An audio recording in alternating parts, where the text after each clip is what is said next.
Welcome to the ESI Africa studio, broadcasting from Inlet, Africa. Today I'm speaking with Anazi Zote, who is the head of content at Smarter Mobility Africa. Welcome, Anazi. Thank you, Nicholas. So we're going to be talking about e-mobility, but before we go into e-mobility, let's talk about the just energy transition and what role e-mobility plays within that. Yes. It's actually funny you say that because battery storage and renewable energy is a very, very strong component for e-mobility. As we know, with the battery swapping, you can actually store energy in an electric bike or electric car and have reserve that energy for later in the day. So what we have here is a situation where electric vehicles are actually putting power back into the grid, and not just taking from the grid, but actually putting power back into the grid. Where in instances like in South Africa, we have load shedding, right?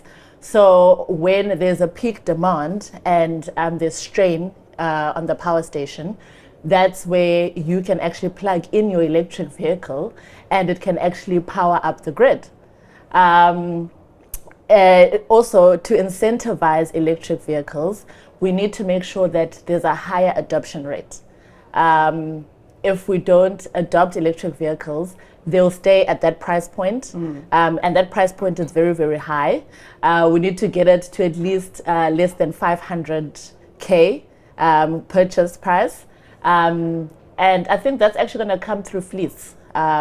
If we have more corporates, businesses and governments transitioning their fleets to electric, that's when we'll actually see more consumers starting to actually want to buy an electric vehicle. Yeah. So those are two very important points that you bring up. The fact that an electric vehicle can support the grid at certain points, and then also the price point of an electric vehicle needs to come down, and it's through fleet purchasing that we can actually manage that.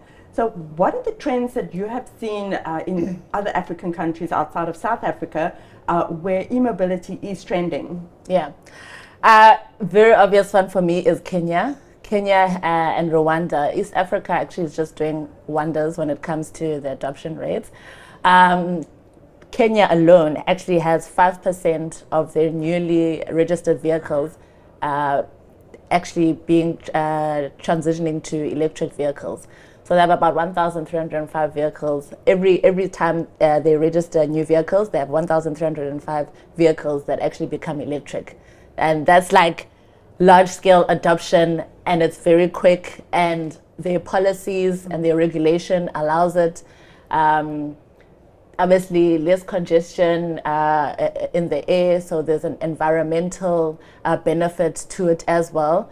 And yeah, lower on traffic as well. So I think Kenya is one to watch out for. Rwanda as well is one to watch out for. South Africa actually has a large adoption rate and good policy rate, but we still actually have less. We only have 1% of the electric vehicles. So I think that those factors, if we work together as countries, then we'll be able to push that adoption rate much quicker. So yeah. And I think in Kenya we see also the three-wheeler and the two-wheeler electric vehicle, and that is also pushing the adoptability of e-mobility. Exactly. So that three-wheeler actually is what is pushing the adoption rate up quite high for last mile delivery purposes, for transporting people from point A to point B.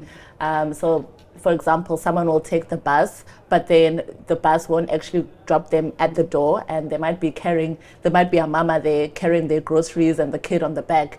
That actually works for the mama, because now she can actually just get on the electric bike and then drops her right at the door.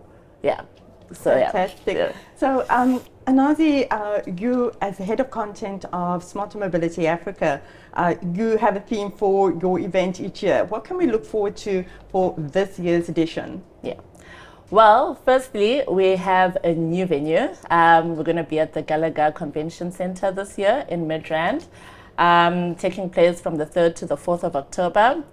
And one thing about this year special is that it's our 5th year running this event.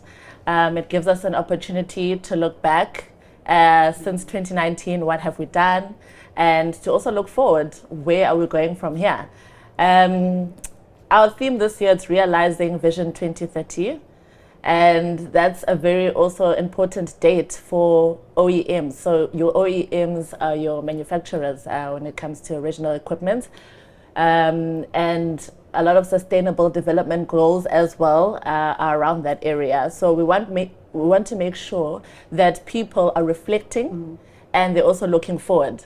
And that's exactly the significance of having it in its 5th year. We have to reflect and say, what have we done? And then we also have to look forward at, like, hey, are we going to make it to 2030? Are we going to achieve these goals? Or do we need to take a step back and realign? So that's also something that I'm looking forward to, definitely, especially when I'm planning out my program. Also, like in LIT, we're looking at multi-sectoral, multi-dimensional.